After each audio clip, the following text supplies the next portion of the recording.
right? This is the third video for Module 14. We've talked about how light travels in waves, and it is transverse waves. And we've mainly talked about sound and how sound has to travel in a longitudinal wave. And we've talked about ways you can describe a wave, where you've got your crest and your trough, your compression or your rarefaction.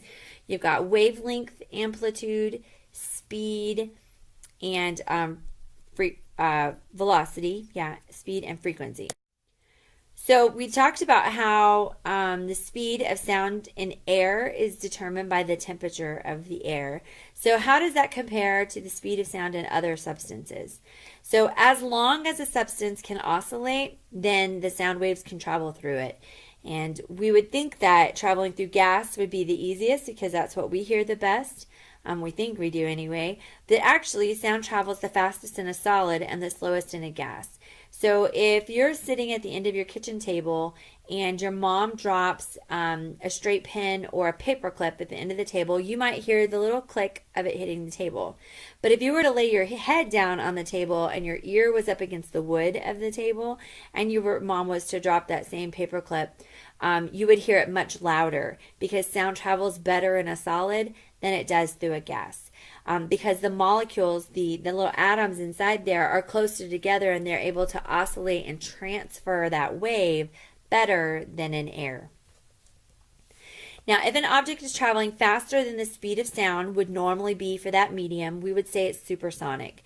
Now, in general, when I'm talking about this, we're going to talk about like jets or airplanes or rockets that can fly really, really fast. Generally, things don't travel through tables or rock at the speed of sound or faster.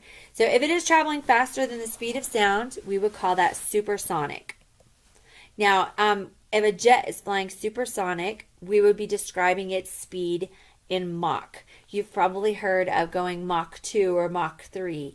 What that is you find what the speed of sound would be in that temperature of air, and you multiply it by the Mach number. Okay, so Mach 1 would be the speed of sound in air at that temperature. Mach 2, you're going to multiply it by 2. Mach 5, you're going to multiply it by 5. It's really easy to find the speed of an aircraft. If you know what the speed of sound is at that temperature and what Mach number it is, you're going to find the speed of sound at that temperature, multiply it by the Mach number, and that would be the speed of the jet that is going supersonic. So when a jet goes supersonic, there is this sound that is produced once they've hit what we call the sound barrier, which is going as fast as sound is. So once it hits that point and it moves past it, there's this huge boom, this huge sound. It's called a sonic boom, and it happens anytime you travel faster than Mach 1. So because the sonic boom is so loud, jets that are going to be flying that fast are only going to go Mach 1 or above in areas where there's not very much population. They're not going to do it right over the top of a big city because it can be quite scary, I'm told, and unless they're just trying to show off. Now, another way of describing a sound wave is to talk about pitch. Now, a pitch is an indication of how high or how low it is, and it is actually related to frequency and wavelength. All right, so your pitch is, most of you probably recognize pitch as being a term from choir or band. Something that is a high pitch is something that's a high note, and a low pitch would be a low note. So singing a high C versus a low C. Now, high and low, when I'm not talking about volume, I'm not talking about how loud, but on a musical scale, a high note versus a low note.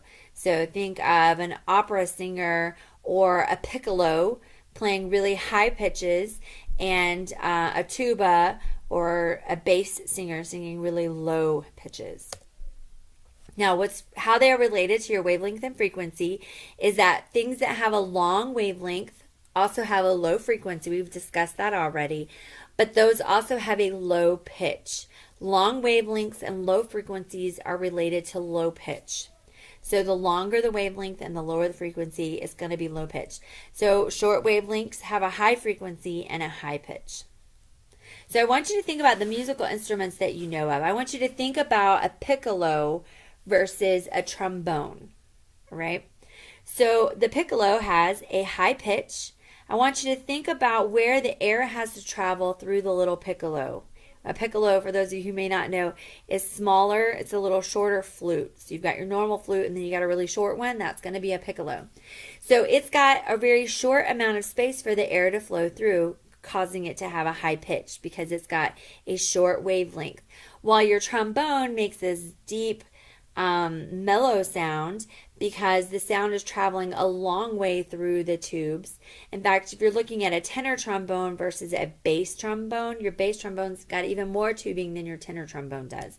The tuba has lots of spinning brassiness in there where the sound has, your air has to go a long way to get out to come out the horn end. So it has a long wavelength. So all instruments, pretty much all instruments, are going to use some method of changing the wavelength or the amount of space that the air has to flow through to generate that pitch.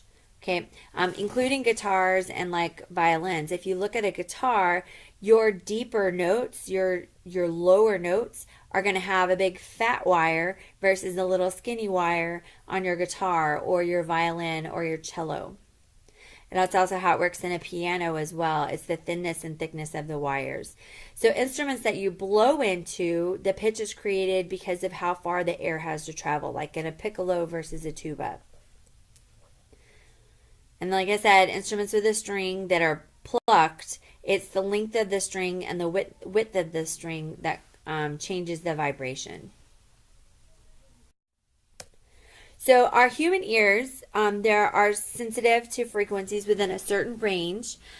And actually, based on your age, this hertz changes a little bit. We actually lose, as we age, we lose some of our higher pitches that we are able to hear. So in general, human ears are sensitive to between 20 to 20,000 hertz. We call these sonic waves. So sonic being what we can hear. If you are going higher than sonic, then those are going to be ultrasonic. Remember, supersonic means it's traveling faster than speed of sound. That's not what we're talking. Supersonic and ultrasonic are different. So sonic waves are what we can hear. Ultrasonic are going to be above what we can hear.